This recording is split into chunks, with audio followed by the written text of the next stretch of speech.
இந்த வீடியோவை கடைசி வரையும் பாருங்க. இங்க ஒரு பெரியவர் கார்ல உட்கார்ந்து இருக்கவர் கிட்ட வந்து பிச்சை கேட்கிறாரு. அப்போ இந்த ஆளு அந்த பெரியவரை பார்த்துட்டு, அப்பா நீங்க இங்க என்ன பண்றீங்கன்னு கேட்டுக்கிட்டே காரை விட்டு கீழே இறங்குகிறாரு. அப்போ இந்த பெரியவர் துபாயில இருந்து வந்துட்டியாபான்னு கேட்டுக்கிட்டே அவரை கட்டி பிடிக்கிறார். அப்பா நீங்க எதுக்கு பிச்சை எடுத்துக்கிட்டே இருக்கீங்க? உங்களை பாத்துக்க சொல்லிதானே நான் என்னோட மனைவி கிட்ட மாசம் மாசம் பணம் அனுப்பிக்கிட்டு இருக்கேன்னு சொல்றாரு. அப்போ இந்த பெரியவர் தன்னுடைய மகன் கிட்ட நடந்த உண்மை எல்லாத்தையும் சொல்கிறாரு. இவரோட வைஃபன் வேற ஒரு பையன் கூட கள்ள தொடர்புள்ள இருந்திருக்காள். உடனே இந்த பெரியவர் இந்த பொண்ணை கூப்பிட்டு, இவன் யாரு, இவன் மேல எதுக்கு நீ கைய போட்டுக்கிட்டு வரன்னு கேக்குறாரு. அப்போ இந்த பொண்ணு, இது என்னோட ஃப்ரெண்டு தான் பொய் சொல்றா. உடனே இந்த பெரியவர், பொய் சொல்லாத, நேத்து நைட்டு நான் உன்னோட போனை செக் பண்ணி பார்த்தேன். நீ இவன் கூட தினமும் போன் பேசிக்கிட்டு இருக்க. உன்னை நேரில் கையும் களவுமாக பிடிக்கணும் தான் வெயிட் பண்ணிக்கிட்டு இருந்தேன். இப்பவே நீ பண்ற அசிங்கத்தை எல்லாத்தையும் என்னோட பையனுக்கு போன் போட்டு சொல்றேன்னு சொல்றாரு. அப்போ இந்த பொண்ணு, நீ எப்படி உன்னோட பையனுக்கு போன் போட்டு சொல்றேன்னு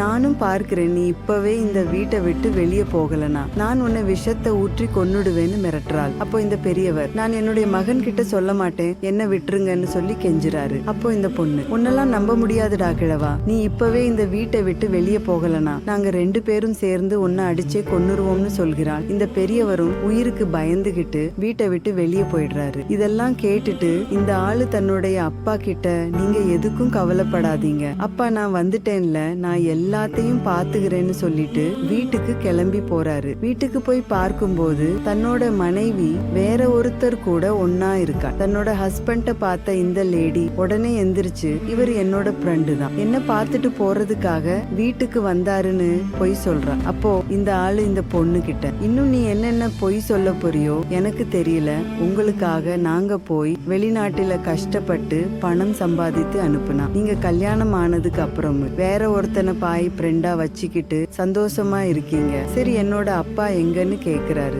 உடனே இந்த லேடி, அப்பா இப்பதான் வாக்கிங் போனாருன்னு சொல்றாள். அதை கேட்டு இந்த ஆளு உடனே வெளியே நிக்கிற தன்னோட அப்பாவை கூப்பிடுறாரு. அப்பா வந்ததுக்கு அப்புறம், இந்த பொண்ணு கிட்ட உனக்கு எவ்வளவு திமிரு இருந்தா, உன்னோட சுகத்துக்காக என்னோட அப்பாவை ரோட்டுல பிச்சை எடுக்க விட்டுருப்ப, எங்க அப்பாவை கொலை பண்ணுவன்னு நீ மிரட்டுனதுக்கே உன்னை போலீஸ்ல புடிச்சு கொடுக்கணும்னு சொல்றாரு. உடனே இந்த லேடி, நான் தெரியாம பண்ணிட்டேங்க, என்னை மன்னித்திடுங்கள்னு சொல்லி மன்னிப்பு கேக்குறான். ஆனா இவரு அதெல்லாம் காதுல வாங்கிக்காம இந்த பொண்ணுக்கு டைவர்ஸ் கொடுத்து இவளை போலீஸ்லயும் பிடிச்சு கொடுத்துடுறாரு. இவரு செஞ்சது சரின்னு நினைக்கிறவங்க இந்த வீடியோவுக்கு ஒரு லைக் போட்டு கமெண்ட்ல சூப்பர்னு கமெண்ட் பண்ணுங்க.